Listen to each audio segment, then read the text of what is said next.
I've had some comments, people asking me to update the problems I've had with this thing. On my channel, I made a lot of videos that kind of shine a good light on the Teslas, and I've made some with a pretty dim view of the Teslas. I made a video yesterday about my experience with the Tesla service center and the problems I've had with the Tesla, but the video turned out it was just really long and kind of convoluted. I watched it and I couldn't understand it myself, and it happened to me. So I thought, okay, I'm going to have to make a few short videos because so much happened that it's easy to lose track. So I've had this thing for, a year and a half-ish now. I've put a lot of kilometers on it, probably upwards close to 100,000, I would say. Now, when this problem that I want to talk about, it's good if you're thinking about buying one or if you have one. You're gonna really want to watch this video and try to remember a few of the things because it could be very important. Okay, so after a year of owning it, got in it to go somewhere one day, and there was a couple of codes came up. And I don't remember the exact codes. I know one of them was a BMS something. A BMS means battery management system. And basically what it did was the car was kind of in turtle mode. It was slow, like a regular car. So I got a hold of Tesla, made the appointment for a couple weeks down the road, and it said on the codes, car is safe to drive and may be fixed on next drive. So I was like, okay, well, no great hurry. So anyways, I made an appointment. The Tesla service center is close to 300 miles or 500 kilometers from here. I'll just talk about the trip going down there, and I won't get into what happened at the service center so much in this video. Okay, so the trip going down. It was like a regular car all the way down. I stopped for charging after about just over 200 miles somewhere. I stopped at a charger and it wouldn't take a charge. It still had these codes, no big deal, but it wouldn't take a charge. I looked at it and I thought, okay, well, I can make it the rest of the way anyways. I still had enough juice left in it. So I got back on the highway and I went like maybe 1 or 2 miles and the car completely died. It actually died so fast that there was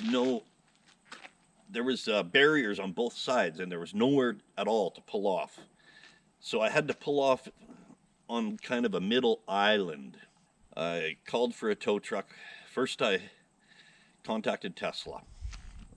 You contact them through the car and they will send a service truck to come and get you. Well, the price was $1,200.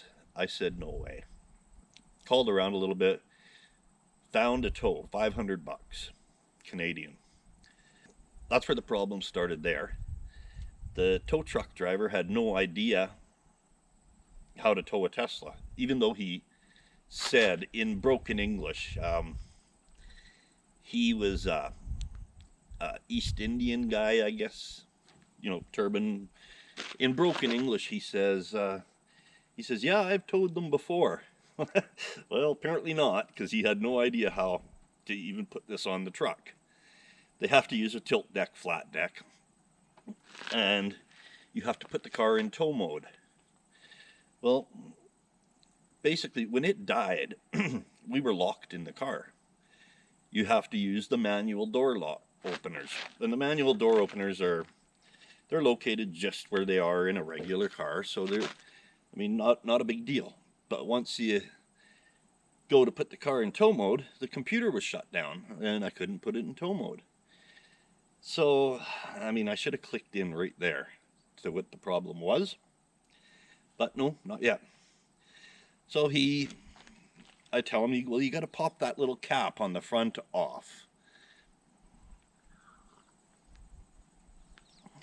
You pop the cap off with a screwdriver or whatever, jackknife or anything, sharp, pointy, whatever.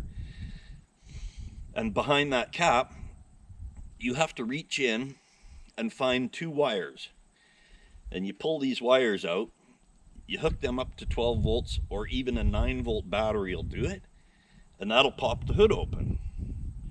Now once you get the hood open, you'll see underneath the mat in the front hood is a tow hook. A round loop on one end, threads on the other end. You thread it into the front of the car. Well, he was threading and he'd pull, and the bloody loop would come flying up onto his truck. He did this 3 or 4 times, and I'm thinking, well, what's wrong with this guy? So I went and looked at it. Well, it's reverse thread. One thing to remember there. Reverse thread. So anyways, he finally gets it on, and he tows it to 65 miles, I guess it was, or something like that. He tows it to the Tesla service center. They close at 6. This is like 5 to 6. So I go inside. I'm talking to the desk. My wife's outside with the dog, unloading the car. Or no, she hadn't been unloading the car yet because it was still on the truck. Well, it had all of our bags and stuff in it. So a couple of the young guys that work at the service center, gophers, because they have to go for this and go for that. Anyways, they are attempting to take the car off of this flat deck.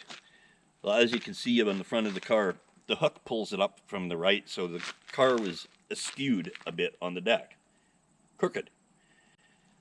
As they drove it down, they road rashed the rims. Okay, that's the first problem Tesla did.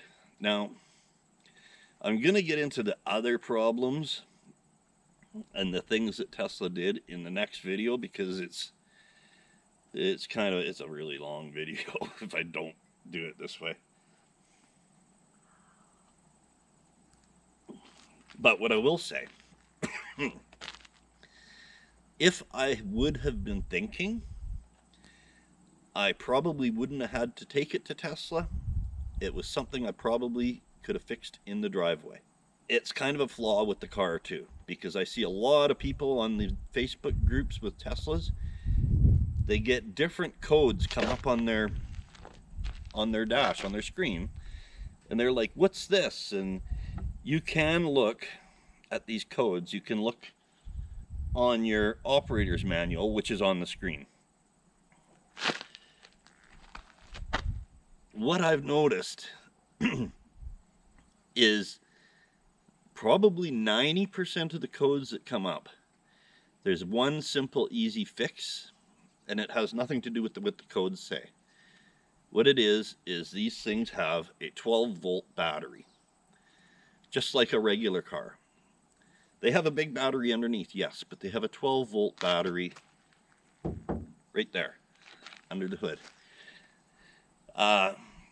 When that battery dies, it causes all kinds of different codes to come up, because that battery controls your computer, controls your doors, your windows. It controls all sorts of things on the car.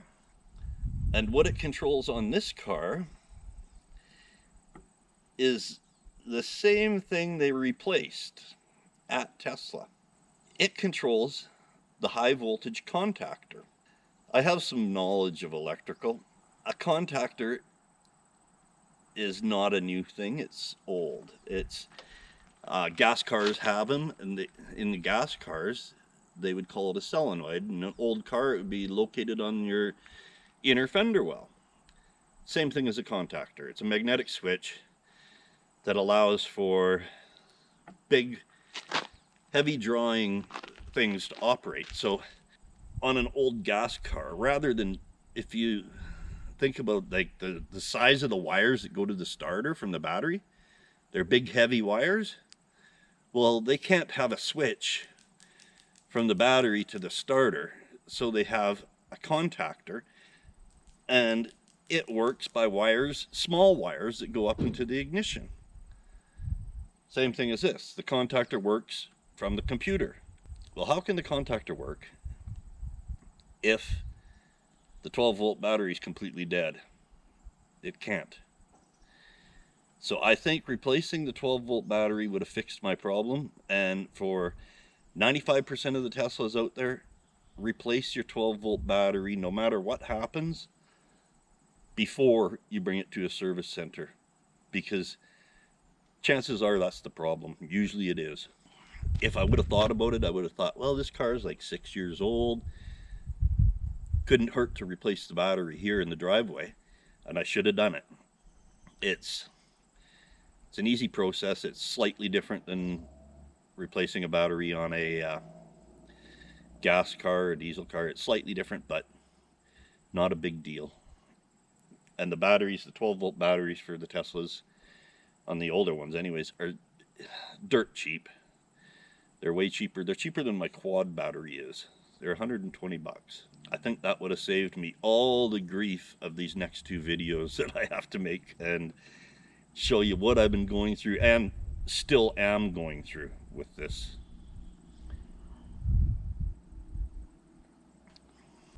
So anyways, I drop it off at Tesla, go to the hotel room, and that's where the next video will start, where all the problems, well, not all the problems, but the major amount of problems started, and that's with the service center.